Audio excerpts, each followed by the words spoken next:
நான் இந்த 2026 தேர்தல் வந்து ஒரு மிகப்பெரிய ஒரு அரசியல் போர்க்களமாக மாறும் அப்படின்னு நான் நினைக்கிறேன். அதுவும் ப்ரெடிக்ட் பண்ண முடியாத வகையில் இருக்கும். கணிக்கவே முடியல. ராத்திரி 1 மணிக்கு எந்திரிச்சு ஐயா சண்முகத்திட்டையோ அண்ணன் திருமாவளவன் அவர்களுடையோ திரு வைகோ அவர்கள்ட்ட கேட்டிங்கன்னு வச்சுக்கோங்களேன், உங்கள் முதலமைச்சர் யார், வேட்பாளர் யாருன்னு கேட்டால் திரு மு.க. ஸ்டாலின் அப்படி தான் சொல்லுவாங்க. ஆனால் அதை அவர்களை எதிர்த்து நிற்கக்கூடிய பார்த்தீங்கன்னா ஏற்கனவே 13 தோல்வி அடைஞ்ச திமுக திரும்ப ஆட்சிக்கு வந்திருக்கு. என்னைக்கும் அதிமுக எதிர்கட்சி அந்தஸ்தெல்லாம் விட்டதே கிடையாது. 67 இன்னும் வரைக்கும் 11 தோல்வின்னு சொல்லக்கூடிய திரு ஓபிஎஸ் அவர்கள் அவர் ஜெயிச்சிட்டாரா? திமுகவை அகற்றுவதற்கு எல்லாரும் ஒன்று சேருங்க என்பது அதிமுகவின் பொதுச் செயலாளருடைய கோரிக்கை. அறிவிப்புல கூட அது தாவேக்காவுக்கான அழைப்புமா அப்படின்னு ஒரு கேள்வி எழுப்புறாங்க. இல்லை, தாவேக்கா வரமாட்டாங்க. இதில் இல்லை, நாங்கள் அதில் நாடாளுமன்ற தேர்தல் இவ்வளவு எடுத்தோம். எப்பா உங்களுக்கு பிரதமர் வேட்பாளர் இருந்தார், 19 மாநிலத்தில் ஆட்சி, 38 கட்சி கூட்டணி, அதையும் இதையும் கொண்டு வந்து பிரியாணிக்கு யாராவது சாம்பாரை ஊற்றி சாப்பிடுவாங்களா? திருமா சொன்னார் இல்லையா, சீமானே விஜயம் குறிப்பிடும் போது அவர் அமித்ஷாவின் பிள்ளைகள், பாஜகவின் பிள்ளைகள் அப்படின்ற மாதிரிலாம் சொன்னார் இல்லையா. தம்பி சீமானும் தம்பி விஜயும் இன்றைக்கு RSS பெற்றெடுத்த பிள்ளைகள் என்பது அம்பலமாகிவிட்டது. இப்போ விஜய் வந்து பாஜகவினுடைய ஆளா அப்படின்னு அது உண்மையாக கூட இருக்கலாம். கப்பல் இல்லாத மாலுமியாக இன்னைக்கு கலப்பட கட்சியாக அங்கங்கே ஆள் பிடிச்சிக்கிட்டு ஆட்களை தேடிக்கிட்டு இருக்கிறாங்க அப்படின்னு தான் நான் பார்க்குறேன்.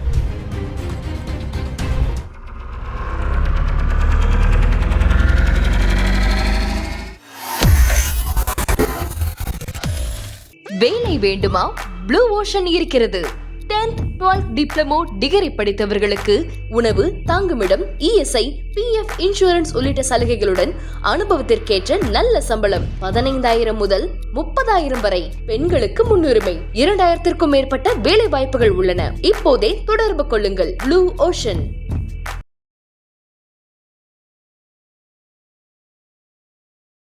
தமிழர்கள் அனைவருக்கும் அன்பு வணக்கம். இன்றைய சிறப்பு நேர்காணலில் நம்மோடு இணைந்திருப்பவர் அரசியல் விமர்சகர், வழக்கறிஞர் திரு அக்னீஸ்வரன் அவர்கள். அவரிடம் நடப்பு அரசியல் குறித்து பல விஷயங்கள் பேசலாம். வணக்கம் சார். வணக்கம் சார்.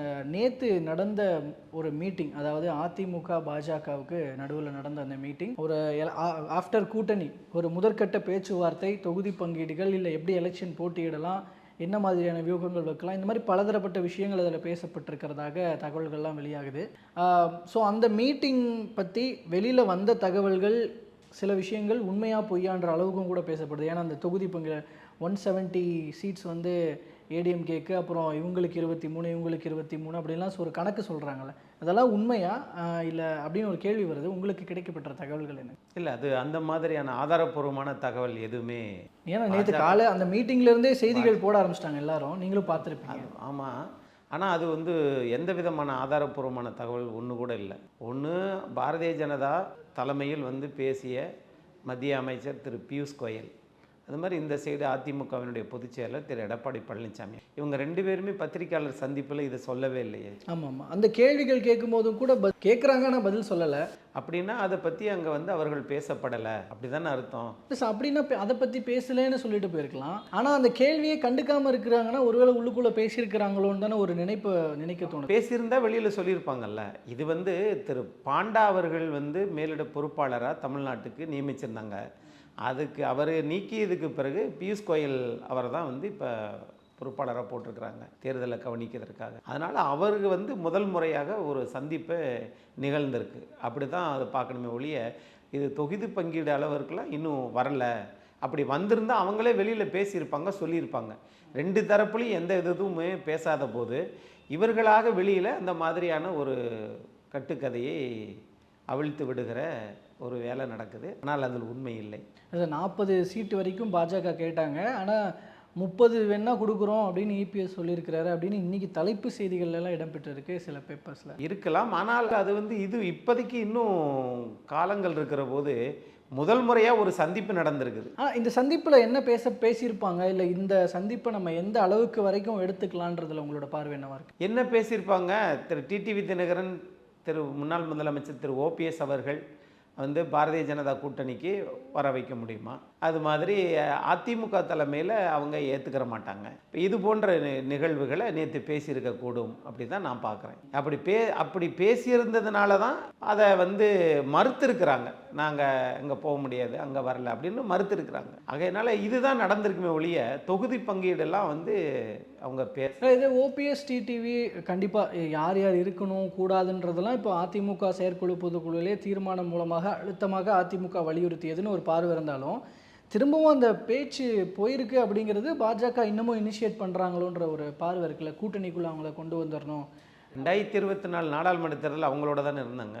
அதனால் அவங்க என்ன காரணத்துக்காக வெளியில் போனாங்க? இப்போ அந்த காரணத்தை அலசி ஆராய்ஞ்சு திரும்பவும் கொண்டு வரக்கூடிய முயற்சியில் பாரதிய ஜனதா தேசிய ஜனநாயக கூட்டணி ஈடுபடுது. அப்படி தான் நம்ம பார்க்கணும். இல்லை, ஆனால் அதுக்கு அதிமுக ஓகே சொல்லுமான்னு ஒரு கேள்வி வரதுனால தான் நீங்கள் அதிமுக ஓகே சொல்ல வேண்டிய அவசியமே இல்லையே. அவங்க அதிமுக இதுலேயே உள்ள வர போகிறாங்க. இல்லை சார், அந்த தீர்மானம் அப்போ என்னத்தை காட்டுது? இப்போது ஆமாம், கூட்டணியில் யார் இடம்பெற வேண்டும் என்று எடப்பாடி பழனிசாமி அவர்கள் தான் முடிவு செய்வார், அவருக்கே அதிகாரம் இருக்கிறது அப்படின்னு சொல்கிறது. அதிமுக கூட்டணியில் யார் யார் இடம் பெறுவாங்கன்னு தேசிய ஜனநாயக கூட்டணியில் கொடுக்கறத இவங்க முடிவெடுக்க முடியாதுல்ல. அதிமுக தலைமையில் தமிழ்நாட்டில் 2026 சட்டமன்ற தேர்தலை சந்திக்க போகிறாங்க. அதில் பாரதிய ஜனதா இருக்குது. பாரதிய ஜனதா கூட்டணியில் யார் யார் வர போகிறாங்கன்றத அவங்க முடிவெடுக்கலாம்ல. அந்த முயற்சி தான் நடந்துட்டு இருக்கிறதுன்னு நான் பார்க்குறேன். ஸோ இதில் ஓபிஎஸ் டிடிவி இணைப்பு சாத்தியப்படும் நினைக்கிறீங்களா? அது அவர்களுடைய மனம் சார்ந்த இது, அவங்க கட்சி தொண்டர்கள் சார்ந்த முடிவை எடுப்பாங்க. அதாவது திரு ஓபிஎஸ் அவர்கள் 3 நிலைப்பாடு இருக்குது. ஒன்று, பாரதிய ஜனதா தேசிய ஜனநாயக கூட்டணியில் மீண்டும் வரலாம், அல்லது தாவேகாவுடன் போகலாம், அல்லது திமுகவுடன் சேரலாம். இந்த 3 ஆப்ஷன் தானே. அதில் எந்த முடிவை எடுக்கிறாங்க அப்படின்னு பொறுத்தது தான் பார்க்கணும். அந்த வகையில் நேற்று ஓபிஎஸ் பேசினது எந்த ஸ்டாண்ட்லேருந்து அவர் பேசினாருன்னு நீங்கள் புரிஞ்சுக்கிறீங்க சார்? எடப்பாடி பழனிசாமி அவர்கள் பேரை சொல்கிறதுக்கே கூச்சமாக இருக்குது. அவர் ஒழிக அப்படின்னு சொல்கிறாரு. அதிமுகவுடன் இனிமேல் இணைப்பு என்ற பேச்சுக்கே இடமில்லை அப்படின்னு சொல்கிறாரு. இதெல்லாம் எதை காட்டுது அப்படின்னு நம்ம புரிஞ்சுக்கிறது? எதை காட்டுதுன்னா, பல முயற்சி எடுத்து தோற்று போயிட்டாங்க அப்படின்றத காட்டுது. பொதுக்குழு கூட்ட முடியலையே அப்படின்றத காட்டுது. நீதிமன்றத்தில் தேவையில்லாமல் நம்ம வழக்குகளை போட்டுட்டோமோ அப்படின்றத காட்டுது. பாரதிய ஜனதாவை கொஞ்சம் தூரமாக வச்சு பார்க்காம ரொம்ப நெருங்கிட்டோமோ அப்படிங்கிறத காட்டுது. வாரணாசி தேர்தலுக்கு நாம் போனது, பிரச்சாரத்துக்கு போனது, அதெல்லாம் நம்ம ரொம்ப அதிகமாக பாரதிய ஜனதாவை நம்ம நம்பிட்டோமோ அப்படின்றத அவருடைய பேச்சிலிருந்து காட்டுகிறது. ஸோ இப்போ ஆனால் அதான் இப்போ என்ன நடக்க போகுது அப்படிங்கிறது தெரியல. ஏன்னா ஒரு பக்கம் பாஜக இதை இனிஷியேட் பண்ணுறாங்க என்டிஏக்குள்ளே கொண்டு வரதுக்கு அப்படிங்கிறது. இது அதிமுக எப்படி பார்க்க போகுது? இப்போ இன்றைக்கி ஜெயக்குமார் அவர்கள் ஓபிஎஸ் பற்றி கேட்குறாங்க, கேள்விகள் இந்த மாதிரி சொல்லியிருக்காருன்னு கேட்கும்போது எங்களை பற்றி அவர் சொல்லலையே அப்படின்ற மாதிரி பதில் சொல்லி கடந்து போகிறாரு. அதனால் எதற்கு நாங்கள் விமர்சிக்கணும்னு ஒரு ஜெயக்குமார் அவர்கள் சொன்னது அப்படிங்கிறது கொஞ்சம் ஆச்சரியப்படக்கூடிய பதிலாக இருக்குது. ஏன்னா அவர் நேற்று பேசினது எடப்பாடி பழனிசாமி அவர்கள் பற்றி பேசியிருக்கிறாரு. ஆனால் இது எங்களை பற்றி பேசலன்னு ஜெயக்குமார் கடந்து போகிறத எப்படி பார்க்குறது? இல்லை, இனிமேலுக்கு நமக்கு தீர்வு தான் தேவை. அது என்ன முடிவெடுக்க போகிறாங்கன்றதான் தேவை. இப்போ திரும்ப மாறி கருத்துக்களை அதிமுக திரு ஓபிஎஸ் மீதும், ஓபிஎஸ் அவர்கள் அதிமுக மீதும், திரு டிடிவி தினகரன் அதிமுக மீதும் பேசுவதனால் வெறும் இன்னும் 100 நாட்களே இருக்கக்கூடிய இந்த இதில் ஜனவரி, பிப்ரவரி, மார்ச், ஏப்ரல் மாதம் தேர்தல் வந்தாகிவிடும். அந்த தேர்தல் வந்துருச்சு அப்படின்னாலே அதுக்குரிய இன்னும் 90 நாட்கள் 100 நாட்கள் ஏறத்தாழ இருக்கும்போது அதுக்குள்ளே நாம் என்ன முடிவை எடுக்க போகிறோம் அப்படிங்கிறது தான் இன்றைக்கி இருக்கக்கூடிய அரசியல் கட்சியினுடைய தேவைகளாக இருக்குது. தேமுதிக அதிமுகவுடன் வரப்போகிறதா, அல்லது நீங்கள் திமுகவோட போப்பதா, அல்லது தாவேகாவோட, இவங்க எல்லாருக்குமே நிறைய வாய்ப்புகள் இருக்குது. ஆனால் வெற்றி பெறக்கூடிய வாய்ப்பு, அடிப்படை கட்டமைப்பு, தொண்டர்கள் பலம். நீங்கள் 2 தினங்களுக்கு முன்னாடி வாக்குச்சாவடிகளை, வாக்கு முகவர்கள் யாருக்கு அதிகம் அப்படின்றத ஒரு வெளிப்படையான ஒரு கருத்து ஒன்று சொல்லியிருக்கிறாங்க. அதில் அதிகமாக இருக்கிறது திமுகவுக்கும், 2வது அதிகமாக இருப்பது அதிமுகவுக்கும் தான். ஒரு அரசியல் கட்சிக்கு தேர்தலை சந்திக்கக்கூடிய முழு சக்தி, திறன் எங்கிருந்து ஆரம்பிக்குதுன்னா, அந்த வாக்கு சாவடியில் இருக்கக்கூடிய அரசியல் கட்சி சார்பாக பங்கேற்கிறாங்கல்ல, அவங்கள வச்சு தான் இருக்குது. அதனால் இங்கே நடக்கக்கூடியது இவங்க என்ன தான் பேசலாம், யாரோட. நேற்று பேசியதாக வெளியான தகவல் இருக்கு இல்லைங்களா? இப்போ அதில் தேமுதிக இடம்பெறுது, டிடிவி தினகரன் இடம்பெறாங்க, ஓபிஎஸ் டிடி ஒரு பக்கம் வச்சுக்கலாம். மற்றபடி பாமக இடம்பெறுது. பாமகவில் 2 அணிகளுக்கும் சேர்த்து 23 தொகுதிகள், அதில் இப்போ இன்னும் சொல்லப்போனால் பாமகவை ஒன்றிணைக்கும் பொறுப்பை வந்து இபிஎஸ் எடுத்துக்கிட்டாரு. இந்த கட்சிகள் வந்து இந்த இடம் பெறுன்றது அந்த பாயிண்ட்டுக்காவது நம்ம அந்த முடிவுக்காவது வரலாமா? தொகுதி பங்கீட விட்டுருவோம், ஆனால் இந்த கட்சிகள் கண்டிப்பாக கூட்டணியில் இடம்பெறும் அந்த அளவுக்கு இதை எடுத்துக்கலாமா? நான் இந்த 2026 தேர்தல் வந்து ஒரு மிகப்பெரிய ஒரு அரசியல் போர்க்களமாக மாறும் அப்படின்னு நான் நினைக்கிறேன். அதுவும் ப்ரெடிக்ட் பண்ண முடியாத வகையில் இருக்கும், கணிக்கவே முடியல. அதாவது ஒரு புறத்தில் ஆளுகிற கட்சி மீது மிகப்பெரிய அதிருப்தி, அதை ஏதோ அங்கங்கே இருக்கிற ஆட்களை வச்சு சமாளிச்சுக்கிட்டு அதை வெளிப்படையாக வெளிக்காட்டாமல் மறைமுகமாகவே ஒரு சில செயல்கள்லாம் ஆளுகிற கட்சி செஞ்சுக்கிட்டு தான் இருக்கிறாங்க. ஆனால் நாங்கள் பலமாக இருக்கிறோம் அப்படின்னு வெளியில் அடிக்கடி சொல்லிக்கிடுவாங்க. அடிக்கடி சொல்கிறாங்கனாலே அவங்க பலவீனமாக இருக்காங்கன்னு அர்த்தம். ஆனால் அதுக்கு எதிராப்பில் இருக்கக்கூடியவங்க என்னன்னு கேட்டிங்கன்னா, அங்கே 13 கட்சி சேர்ந்து ஒரே ஒரு முதலமைச்சர் தான் ராத்திரி 1 மணிக்கு எழுந்திரிச்சு ஐயா சண்முகத்திட்டையோ அண்ணன் திருமாவளவன் அவர்களுடையோ திரு வைகோ அவர்கள்ட்ட கேட்டிங்கன்னு வச்சுக்கோங்களேன், ஏப்பா காலையில் பார்த்துக்கலாம்னு சொல்ல மாட்டாங்க.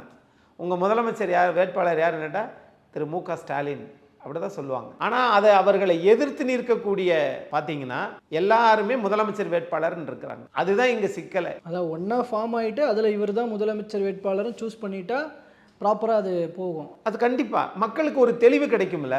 என்னப்பா பாட்டாளி மக்கள் கட்சி நான் தான் முதலமைச்சர், தேமுதிக இன்னும் எங்கே போகுதுன்னு தெரியல, அப்படியே அதிலே பார்த்தீங்கன்னா அதில் 2 பிரிவு அப்படின்றாங்க. இதில் பாமகவில், அதுக்கடுத்து தாவேகாவில் நான் தான் முதலமைச்சர் வேட்பாளர், என் பின்னாடி எல்லாரும் வாங்க அப்படிங்கிறாரு.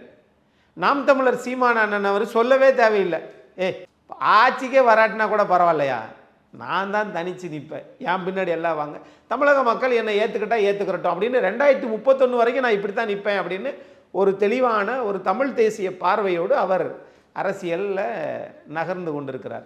அப்படி இருக்கும்போது இங்கே திமுகவை வீழ்த்தக்கூடிய சக்தி அதிமுகவுக்கு இருக்கா? இருக்கு. உடனே அடுத்த கேள்வி, அதிமுக பக்கம் எத்தனை கட்சிப்பா வந்துச்சு அப்படின்னு கோபி சார் கேட்பாரு. ஒரு பெரிய கேள்வி தான். அடுத்து ஆக்சுவலி இதை தான் கேட்கணும்னு நினைச்சேன். நீங்க உங்க மனசுல என்ன நினைக்குதுன்னு எனக்கு தெரியும். அதிமுக பாஜக கூட்டணிக்கு அப்புறமா யாரும் வரல, ஏன்னா கூட்டணின்றது ஒரு இம்பார்ட்டன்ட் ஃபேக்டர். கரெக்ட். ஆனா யாரும் வராம இருக்கிறாங்க. இதுல இந்த சொன்ன பாமக தேமுதிக அவங்களும் இன்னும் உறுதிப்படுத்தாம தான் இருக்கிறாங்க. கரெக்ட். இன்னமும் அதுல ஒரு பெரிய லாகிங் இருக்கு. எல்லாவற்றுக்கும் ஜனவரியில விடை காணவில்லை என்றால் அவர்களுக்கு அது எந்த மாதிரியான நிலைமையை மக்கள் கொடுப்பாங்கன்றது பார்க்கலாம். ஆனால் அதே இது என் தலைமையில் எல்லாரும் நீங்கள் வந்து கூட்டணி வாங்க, நாங்கள் தான் வந்து முதலமைச்சர் வேட்பாளர்னு ஒத்துக்கோங்க அப்படின்னு சொல்லி தாவேக்கா இதில் சொல்கிறாங்க அப்படின்னா அவங்க கட்சிக்கு இது வரைக்கும் அந்த தாவேக்கோட எத்தனை கட்சி போயிருக்குது? ஏதாவது ஒரு கட்சியை சொல்லுங்களேன் இது வரைக்கும் இந்த 2 ஆண்டு காலத்தில். இல்லை இல்லை, புதுசாக வந்த தாவேக்காவையும் ஓபிஎஸ் அவர்கள் சொல்கிறார் இல்லையா, 11 தோல்விகள் கண்ட இபிஎஸ் அவர்கள் கண்டிப்பாக 26ல் ஜெயிக்கணும், இது அதிமுகவுக்கு வாழ்வாசாவா இப்படின்லாம் சொல்லப்படுற சுச்சுவேஷனில் தாவேக்காவையும் அதிமுகவையும் அப்படி வச்சு பார்த்துக்கணுமா என்ன? நீங்கள் 2 கேள்வி கேட்குறீங்க. 11 தோல்வி அது தோல்வி கிடையாது. ஆனால் ஏற்கனவே 13 தோல்வி அடைஞ்ச திமுக திரும்ப ஆட்சிக்கு வந்திருக்கு. என்னைக்கும் அதிமுக எதிர்கட்சி அந்தஸ்தெல்லாம் விட்டதே கிடையாது 67லேருந்து இன்னும் வரைக்கும். அதனால் அது இருக்கட்டும். அதெல்லாம் தாண்டி தான் இன்றைக்கி அந்த ஒரு இயக்கம் முழு கட்டுப்பாட்டில் இயங்குகிறது. அது இருக்கட்டும். 11 தோல்வின்னு சொல்லக்கூடிய திரு ஓபிஎஸ் அவர்கள் அவர் ஜெயிச்சிட்டாரா? அந்த கேள்வியை அவங்களே திரும்ப கேட்டுக்கவே மாட்டேங்கிறாங்களே. ஒவ்வொரு மனிதனுக்கும் தற்பரிசோதனை வேணுங்க. அது அரசனுக்கு வேணும், ஆண்டிக்கு வேணும். அவர் ஜெயிச்சிட்டாரா? நீங்க மற்றவங்கள குறை சொல்றீங்க, உங்கள் நிலைப்பாடு என்ன? அதே மாதிரி இப்ப தாவேக்கா எல்லாரும் ஏன் பின்னாடி வாங்க அப்படின்னு யார் வருவா? ஆட்சி அதிகாரத்தில் பங்கு அப்படின்னு சொல்லியிருக்கிறீங்க, ஒரு பெரிய புது அஸ்திரம். அது வந்து ஒரு நல்லது தான். ஆனால் இது வரைக்கும் அப்படி எதுவுமே இல்லையே. விசிகா சொல்லிச்சு, சொன்ன ஆதவ அர்ஜுனை தூக்கி வெளியே போட்டாங்க. அது விகிதாச்சாரத்தின் அடிப்படையில் உங்களுக்கு இத்தனை அமைச்சர் அப்படின்னு சொல்ல முடியுமா? என்னதான் ஜெயிச்சாலும் 234 சட்டமன்ற தொகுதியில் ஜெயிச்சா கூட உங்களுக்கு 15% தான் அமைச்சரவை பங்கேற்க முடியும். அதுதான் இன்னைக்கு 34 அமைச்சர்கள் இருக்கிறாங்க. அந்த அரசியலமைப்பு சட்டத்தில் இல்லைப்பா, விசிகே 1% வாக்கு சட்டமன்றத்தில், நாடாளுமன்றத்தில் 2% வாக்கு. ஆகையினால நாடாளுமன்ற தேர்தலில் 2% வாக்கு எடுத்ததுனால சட்டமன்றத்தில் அவங்களுக்கு 4 சட்டமன்ற உறுப்பினர் இருக்கிறதுனால 4 பேர்த்துல ஒருத்தரை அமைச்சராக்கிடுவோன்னு சொல்லி அரசியலமைப்பு சட்டம் சொல்லுதா? அதுக்கு நாடாளுமன்றத்தில் என்னைக்காவது கேட்டிருக்கீங்களா? அது சாத்தியமானு கேட்குறேன். தேர்தல் ஆணையத்திற்கு என்னைக்காவது மனு கொடுத்துருக்கீங்களா? இல்லை, ஆனால் இந்த மாதிரி சாத்தியக்கூறுகள் இருக்கான்னு கேட்டாலும், ஆனால் நம்ம நாட்டில் சில மாநிலங்களில் அதெல்லாம் நடந்துக்கிட்டு தானே இருக்குது. ஆட்சியில் பங்கு அப்படிங்கிறதெல்லாம் சில கட்சிகள் வந்து தமிழ்நாட்டில் இது வரைக்கும் நடக்கலைங்க, இனி மேலுக்கும் நடக்காதுங்க. அப்படி ஒரு நிலைமையை தமிழக மக்கள் ஏனோ தானோ அப்படின்னு முடிவெடுக்க மாட்டாங்க. அது மாதிரி தொங்கு சட்டமன்றம் இதுவரைக்கும் வந்தது இல்லைங்க. 26 வரும்ன்றாங்க. வராது, உறுதியாக வராது. மக்கள் ஏதாவது ஒரு பக்கம் தெளிவான தீர்ப்பை கொடுப்பாங்க. ஒரே ஒரு முறை அந்த சூழ்நிலை தொங்கு சட்டமன்றம் வந்துச்சு 2006. 118 சட்டமன்ற உறுப்பினர்கள் எடுத்தால் தான் ஒரு அமைச்சரவை மாநிலத்தில் கட்சி உருவாக்க முடியும், ஆட்சி பண்ண முடியும். ஆனால் வெறும் 96 சட்டமன்ற உறுப்பினர்கள் எடுத்த கலைஞர் அவர்கள் ஆட்சி அமைச்சிக்க முடிஞ்சிச்சா? முடிஞ்சிச்சு. எப்படி?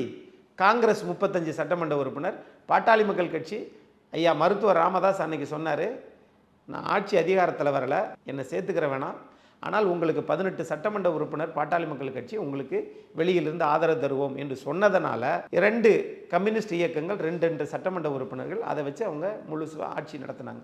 காங்கிரஸ் கட்சி கூட கேட்டாங்க கலைஞர்கிட்ட, நீங்கள் எங்களுக்கு இங்கே காமராஜர் ஆட்சி அமைக்க போகிறோம், அமைச்சரவையில் இடம் கொடுங்க அப்படின்னா, இங்கே நடப்பதும் காமராஜர் ஆட்சின்னு அதுக்கு முற்றுப்புள்ளி வச்சுட்டார். அதை தப்பிச்சிட்டார் கலைஞர். இப்போ அந்த மாதிரியான ஒரு சூழ்நிலை வந்தபோதும் அதை சமாளித்து காட்டிட்டாங்கல்ல.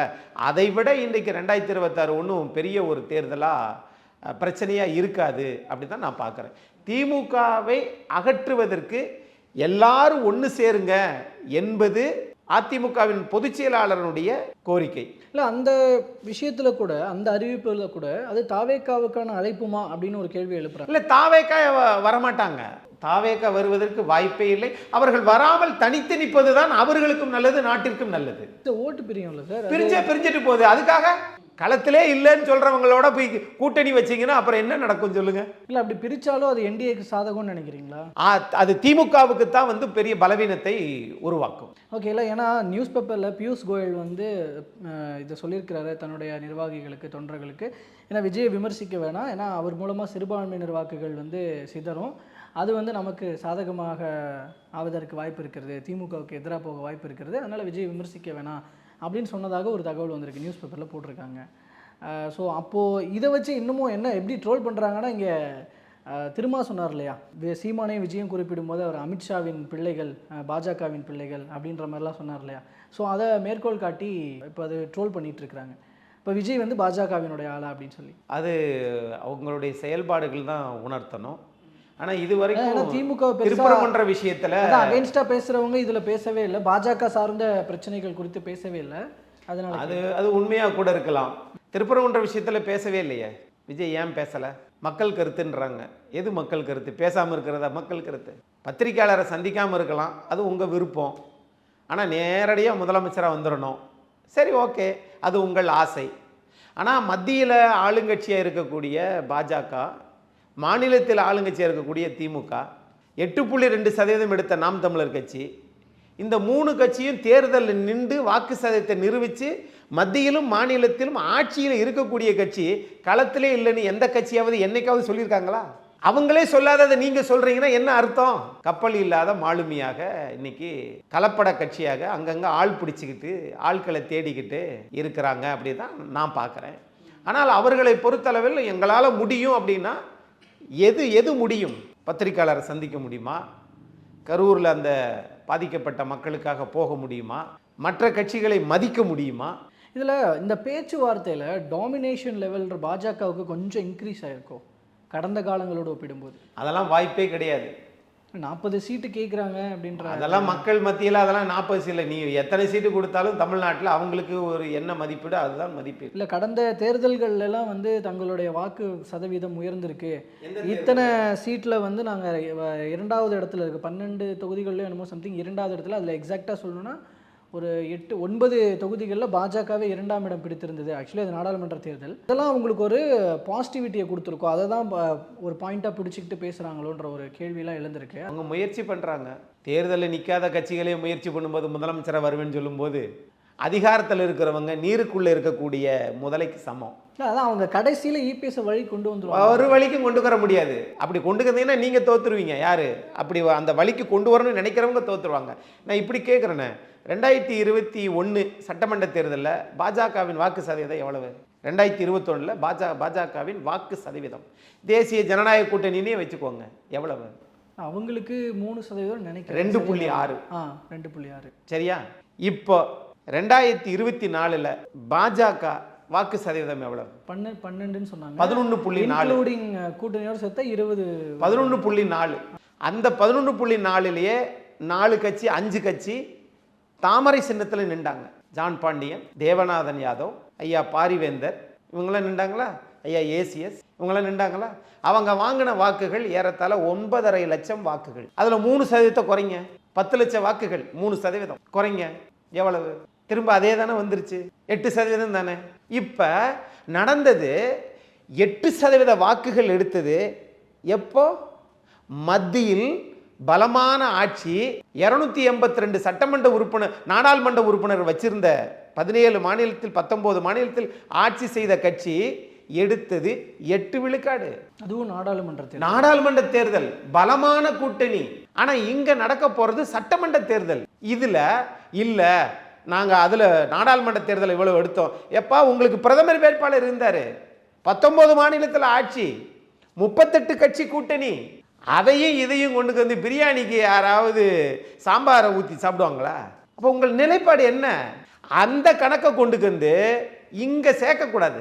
நேற்று வெளியாயிட்டு இருக்கிற இன்னொரு விஷயம், அப்போ ஓபிஎஸ் அணியில் இருக்கிற ஒரு குன்னம் எஸ் ராமச்சந்திரன் அவர் வந்து நான் லெட்டர்லாம் கொடுத்துருக்கேன், ஒரு கோரிக்கைலாம் வச்சுருக்கேன், விஜய் கூட போகணும், அதிமுக அப்படிங்கிற அந்த அடையாளம் மாறாமல், அடையாளத்தை இழக்காமல் விஜய் கூட போய் சேரணும், கூட்டணி இது பண்ணணும், சேரணும் அப்படின்ற மாதிரியான இதை கொடுத்துருக்கேன்னு பேசுகிறார். ஓபிஎஸ் அணியினுடைய நகர்வு அந்த மாதிரி தான் இருக்கும்னு எதிர்பார்க்கலாமா? அடுத்தது அது மரியாதைக்குரிய முன்னாள் முதலமைச்சர் திரு ஓபிஎஸ் அவர்கள், நான் நினைப்பது உண்டு, ஆளுமை மிக்க தலைவர் ஜெயலலிதா அம்மாவனால முதலமைச்சர் ஆக்கப்பட்டவர். ஆனால் திரு செங்கோட்டையனை நான் ஒப்பிட்டு பார்க்கிற போது ஐயா ஓபிஎஸ் அவர்கள் கடைசி வரை போராடி கொண்டுதான் இருக்கிறார். அவருடைய அந்த எண்ணத்தை நான் மதிக்கிறேன். அதனால அரசியல்ல 3 முறை முதலமைச்சராக இருந்தவர் இல்ல நான் அரசியல் துறவரம் போறேன்னு சொல்ல முடியுமா என்ன? அதிமுகவை வர முயற்சி செய்கிறார், அதுக்கு வாய்ப்பு இல்லை என்றதை திரும்ப திரும்ப அதிமுக தரப்பினர் பேசிக்கொண்டே இருக்கிறாங்க. அவங்க தரப்பு முயற்சிகளும் முடிஞ்சிருச்சுன்றது தான் லாஸ்ட் ஸ்பீச்சில் காட்டுதோ. வேற அடுத்த அதுதானே உண்மையும் கூட. அதை தான் சொல்றேன், இன்னும் 100 நாள் தானே இருக்குது. அங்கே செல்வாக்கா இருக்கிறோம், தொடர்ந்து 3 முறை ஜெயிச்சிட்டோம் அப்படின்னு சொல்லி ஒரு புறத்தில் ஹவுஸ்ஃபுல் போட்டிருக்கக்கூடிய திமுக எங்கே? இந்த ஆட்சியை அகற்றுவதற்கு இருக்கக்கூடிய கட்சிகள் எல்லாம் முதலமைச்சர், 5 முதலமைச்சரா நாட்டுக்கு தேவை, ஒரு போஸ்ட் தான். அதுல தெளிவா இருக்கிறாரு யாரு?